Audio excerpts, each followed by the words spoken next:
Ang hirap kasi tanggalin sa totoo lang. So, problema 'to sa bahay, sa business, wallpaper. Pero ang hirap pala niyan tanggalin. Sa isang branch ko ng salon, ganito din yung wall namin. So, ngayon ituturo ko sa inyo yung technique ko, paano ko natanggal 'to. Dahil alam kong problema ko 'to, problema mo rin 'to, problema natin 'to, 'di ba? So, ito yung pangtanggal. Yo, what's up mga boss? Good morning. Kumusta kayo dyan? Sa mga salon owner dyan, barbershop ba kayo? Sa mga nagpo-problema ng pagtanggal nitong wall sticker, no? Yung mga ganito. Ito, yan. Etong wall sticker, madaling tanggalin. Basic na basic. Ganyan lang, tanggal na yan, di ba? Ang problema mo, etong dumikit. Oh, yan, ito. Ito mismo.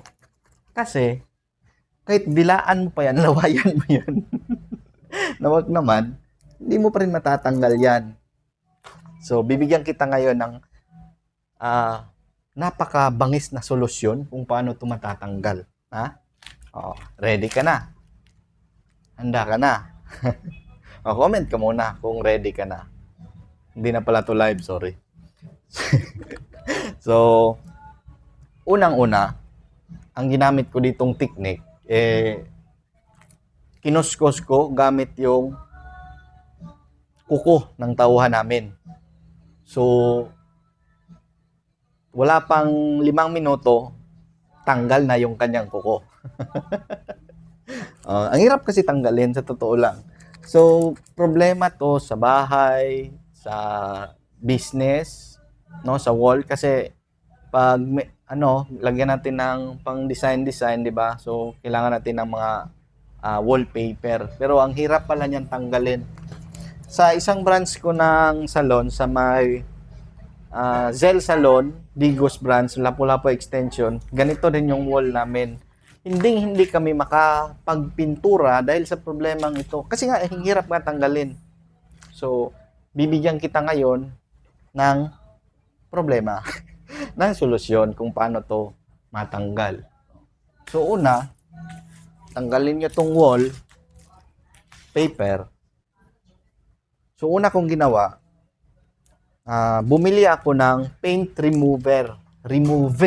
Basta ganon, paint remover. Bumili ako, tapos sinubukan kong ikuskus dito. Ito yun eh. Yan. Ito. Ang problema niya, natatanggal naman to, pero sinama niya yung pintura. So, problema siya. 'Di ba? Tingnan nyo naman gaano kadami to. Ayan oh. So, natatanggal yung pintura.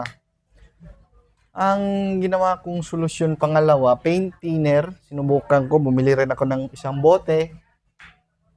So, yun pa rin, hindi pa rin siya natatanggal. Tapos, nawalan ako ng pag-asa sa buhay, no? Bibili sana ako ng gasolina, pero hindi ko tinuloy. Tapos, yung isa, ito, alcohol, sinubukan ko rin to. Yan. Alcohol po yan, ay may nakalagay na alcohol. Yan, kita nyo ba? Ang Zell Salon logo. Ginabitan ko ng alcohol. Hindi siya gumana. So, pang-apat na paraan na yon. Yung panghuli is sabon na anong sabon ba yun? Joy ba yun? Ginamitan ko ng powder. Hindi. Liquid. Hindi pa rin siya natanggal. Problema talaga. So, wala akong nakitang solusyon. Buti na lang may kaibigan akong matalino, na mas matalino pa sa'yo. Dahil si Google, pabobo na siya ng konti. Tinanong ko kay Google, hindi niya rin mahanap yung solusyon. So, ngayon, ituturo ko sa inyo yung technique ko, paano ko natanggal to. Dahil alam kong problema ko to, problema mo rin to, problema natin to. 'Di ba? So, ito yung pangtanggal na ginamit ko. Basic na basic, mura lang siya. Ang problema nga lang, mag-send ka muna ng bayad. GCash. 500 lang. Biro lang. Ito. Ang brand niya ay Kobe. Kobe. Kobe as in Kobe. Kobe. Kobe. Kobe. Basta. Na yung nakalagay, sticky remover. No? Yan. Pwede siya sa, basta, motor, sasakyan, sa bahay. O yan, may drawing naman dyan. So, napakaganda. I-shake mo lang. Ang shake, shake. Shake your body. Yan. Shake your head pala yun. Tapos i-spray mo. Maganda rin siya. Ang advantage dito, hindi mabaho. Para siyang lemon. Citric yung amoy niya. So, walang problema no sa amoy. Mabango. Tsaka madaling kuskusin. Isang kuskus mo lang sa kanya. Yun na, tuklap na agad. Ganun lang siya. Ipapakita ko sa iyo. Yan. Ito sa taas. Yan. Yan, marami yan. Yan, di ba? Basic na basic. Yan sa taas. Yan. Ay, hindi nyo nakita, sorry. Yan. Di ba? Basic na basic siyang tanggalin. So, ngayong alam mo na, di ba? Pwede mo nang tanggalin yun yung wallpaper nyo.